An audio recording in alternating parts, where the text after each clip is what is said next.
প্রিয় শিক্ষার্থী বন্ধুরা, আসসালামু আলাইকুম। আশা করি সবাই ভালো আছো। আমরা আজকে অত্যন্ত একটি গুরুত্বপূর্ণ টপিক নিয়ে আলোচনা করব, সেটি হচ্ছে এমবেডেড কোশ্চেন। আমরা কিন্তু কম বেশি সবাই এমবেডেড কোশ্চেনের নাম শুনেছি, হয়তো আমরা অনেকেই জানি না যে এমবেডেড কোশ্চেন কি। হ্যাঁ, এখন প্রশ্ন হচ্ছে যে এমবেডেড কোশ্চেনের অর্থটা কি, এটা আমাদের প্রথমেই জানা দরকার। এমবেডেড কোশ্চেনের অর্থ হচ্ছে ইনডিরেক্ট কোশ্চেন বা ইনডিরেক্ট প্রশ্ন। অর্থাৎ আমরা এমবেডেড কোশ্চেনকে ডিরেক্ট কোশ্চেনের সঙ্গে কিন্তু তুলনা করতে পারি। তো এমবেডেড কোশ্চেন, এটা আরেকটা অর্থ হচ্ছে সংযুক্ত প্রশ্ন। অর্থাৎ কোনো ইন্ট্রোগেটিভ সেন্টেন্স অথবা কোনো অ্যাসার্টিভ সেন্টেন্সের সাথে আরেকটা প্রশ্ন যদি সংযুক্ত থাকে, অর্থাৎ কোন স্টেটমেন্টের সাথে যদি কোনো ইনডিরেক্ট কোশ্চেন লুকায়িত থাকে, সেটাকে আমরা বলতে পারি এমবেডেড কোশ্চেন। এখন প্রশ্ন হচ্ছে এমবেডেড কোশ্চেন এটা মূলত কি ধরনের ক্লজ? এটা হচ্ছে একটা সাবঅর্ডিনেট ক্লজ। অর্থাৎ আমরা একটা সেন্টেন্সে সাবঅর্ডিনেট ক্লজ কিভাবে লিখবো, মানে এটা কিন্তু এমবেডেড কোশ্চেন আলোচনা করলেই বুঝতে পারবো। তো এক্ষেত্রে আমরা যে বিষয়টা মনে রাখবো সেটি হচ্ছে যে এমবেডেড কোশ্চেন লেখার ক্ষেত্রে আমরা যে বিষয়টা খেয়াল করব সেটি হচ্ছে যে প্রথমে ক্লজ মার্কার, এরপরে সাবজেক্ট, এরপরে মেইন ভার্ব। আমি আবার বলছি, এমবেডেড কোশ্চেন লেখার ক্ষেত্রে অর্থাৎ সাবঅর্ডিনেট ক্লজকে আমরা যখন সেন্টেন্সে লিখবো সেক্ষেত্রে মনে রাখবো প্রথমে ক্লজ মার্কার, এরপরে সাবজেক্ট, এরপরে মেইন ভার্ব। ক্লজ মার্কার কি?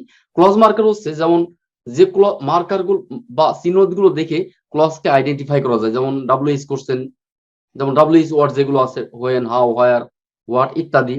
এরপরে আছে ইফ, দো, অলদো, এগুলোকে কিন্তু আমরা বলতে পারি ক্লজ মার্কার। অর্থাৎ এমবেডেড কোশ্চেন লেখার ক্ষেত্রে আমরা কি করব, প্রথমে ক্লজ মার্কার, এরপরে সাবজেক্ট, এরপরে মেইন ভার্ব। তো আমরা এই ডিরেক্ট কোশ্চেন এবং এমবেডেড কোশ্চেন এর পার্থক্য যদি বুঝতে পারি তাহলে বুঝতে পারবো যে এমবেডেড কোশ্চেনটা কিভাবে লিখবো।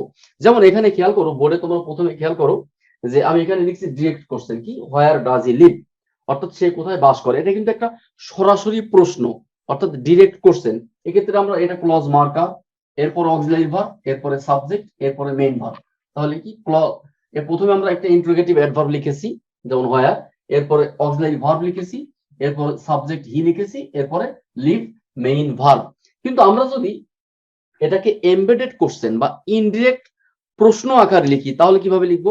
যেমন দ্বিতীয় সেন্টেন্সে খেয়াল করো, এমবেডেড কোশ্চেন আমি কিভাবে লিখেছি, আই নো, আমি জানি, হোয়ার হি লিভস, সে কোথায় বাস করে। এটা কিন্তু কোনো ডিরেক্ট কোশ্চেন না। যেমন এখানে খেয়াল করো, এই হোয়ার হচ্ছে ক্লজ মার্কার, এরপরে হি হচ্ছে সাবজেক্ট, লিভস হচ্ছে মেইন ভার্ব।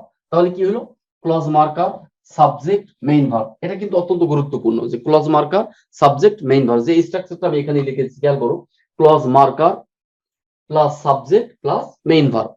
আচ্ছা, এরকম আরেকটা এক্সাম্পল খেয়াল করি, যেমন এখানে ডিরেক্ট কোশ্চেন কি বলা আছে, হোয়ার ইজ শি, সে কোথায়। এখানে কি আছে দেখো, এখানে কিন্তু ইন্টারোগেটিভ অ্যাডভার্ব, এরপরে ইজ এবং এরপরে সাবজেক্ট, তাই না? অর্থাৎ এখানে কিন্তু ভার্বটা সাবজেক্টের পূর্বে চলে আসছে। ভার্ব কোথায় আসছে? সাবজেক্টের পূর্বে। অর্থাৎ আমরা যখন ডিরেক্ট কোশ্চেন লিখবো সেক্ষেত্রে মেইন ভার্ব অথবা অক্সিলারি ভার্বটা, অর্থাৎ অক্সিলারি ভার্বটা কোথায় চলে আসবে? সাবজেক্টের পূর্বে। কিন্তু আমরা যখন এমবেডেড কোশ্চেন লিখবো সেক্ষেত্রে কিন্তু প্রথমে ক্লজ মার্কার, এরপরে সাবজেক্ট এবং সাবজেক্টের পরে মেইন ভার্ব। যেমন এখানে এমবেডেড কোশ্চেনটা কিভাবে লিখেছি, যে আই নো, আমি জানি, সে কোথায়, তাই তো? তাহলে I know where she is, where clause marker, এরপরে শি সাবজেক্ট, এরপরে is verb, clause marker, subject, verb. Okay, তাহলে আশা করি তোমরা বুঝতে পারছো যে আমরা এমবেডেড কোশ্চেন কিভাবে লিখবো। আচ্ছা, এখন এমসিকিউ অর্থাৎ মাল্টিপল চয়েস কোশ্চেন, আমরা যখন ইউনিভার্সিটি অ্যাডমিশন টেস্ট অথবা বিভিন্ন কম্পিটিটিভ এক্সামে পরীক্ষা দিতে যাই, সেক্ষেত্রে এই কমন প্রশ্নটা কিন্তু এই এমবেডেড কোশ্চেন থেকে একটা প্রশ্ন প্রায় আসে। এজন্য এটা জানাটা কিন্তু খুবই জরুরি। যেমন আমি এখানে 4টা প্রশ্ন লিখেছি। প্রথমে কি লিখছি, যে find out the correct sentence, সঠিক সেন্টেন্সটা খুঁজে বের করো। এখানে এ নাম্বার কি লিখছি, she knows when do I come, সে জানে আমি কখন আসি। তো এটা যদি আমরা খেয়াল করি, প্রথমত এটা কিন্তু একটা সাবঅর্ডিনেট ক্লজ, অর্থাৎ এটারই আরেকটা পরিচয় কি, এমবেডেড কোশ্চেন। দেখো এখানে আমরা কিন্তু প্রথমে ক্লজ মার্কার লিখেছি হোয়েন, এরপরে ডু, এখানে কিন্তু আমাদের অক্সিলারি ভার্ব দরকার নেই। তার মানে এখানে এ নাম্বার সেন্টেন্সটা কিন্তু ভুল, কারণ আমরা অলরেডি কিন্তু স্ট্রাকচার জেনেছি যে clause marker, subject, main verb. Okay, তাহলে এ নাম্বার ভুল। আচ্ছা, B number she knows when I come. আচ্ছা, হোয়েন হচ্ছে clause marker, I subject, come main verb. প্রশ্ন হচ্ছে প্রবলেমটা কোথায়? এখানে বি নাম্বারে প্রবলেম হচ্ছে এই যে প্রশ্নবোধক চিহ্নটা কিন্তু হবে না। কেন হবে না? হ্যাঁ, এমবেডেড কোশ্চেনের ক্ষেত্রে কিন্তু আমরা প্রশ্নবোধক চিহ্ন ব্যবহার করব না, যদি না ওই সেন্টেন্সের প্রিন্সিপাল ক্লজটা ইন্ট্রোগেটিভ হয়। অর্থাৎ ওই সেন্টেন্সের প্রিন্সিপাল ক্লজ যদি ইন্ট্রোগেটিভ হয়, তাহলে ওই সেন্টেন্সটা ইন্ট্রোগেটিভ, অর্থাৎ শেষে প্রশ্নবোধক চিহ্ন বসবে।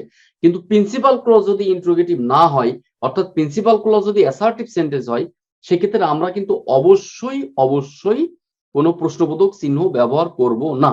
অর্থাৎ এখানে বি নাম্বারে শি নোজ, এটি কিন্তু একটা প্রিন্সিপাল ক্লজ।